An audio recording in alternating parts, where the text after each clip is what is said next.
President Trump wrapping up his summit with Russian President Vladimir Putin today. He says there are still points to be agreed on before reaching a ceasefire in Ukraine.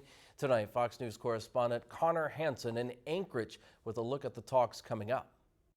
Talks between President Trump and Russia's Vladimir Putin lasted for nearly 3 hours. The two leaders agreed they'd like to stop the fighting in Ukraine and restore Russia-U.S. relations, but there was no mention specifically of an immediate ceasefire.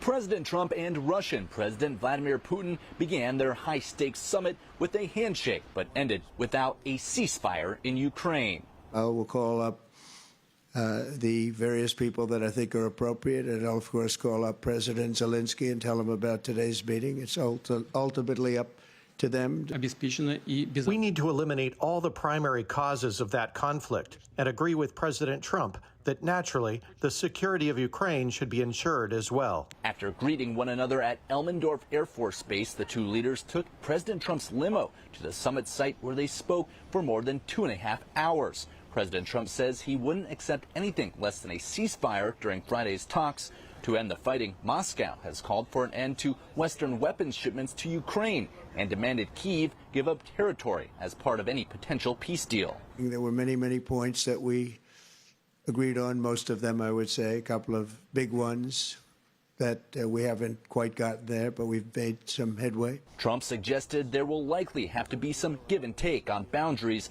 but Ukrainian President Vladimir Zelensky says Ukraine won't give up any territory captured by Russia during the war. We hope for a strong position from the U.S. Everything will depend on this. The Russians respect American strength alone. There was no word on a second meeting involving Zelensky, though President Trump said he'd be calling him shortly after the summit. Both Trump and Putin suggested they'd be speaking very soon, Putin even suggesting Trump visit Moscow. In Anchorage, Alaska, Connor Hansen, Fox News.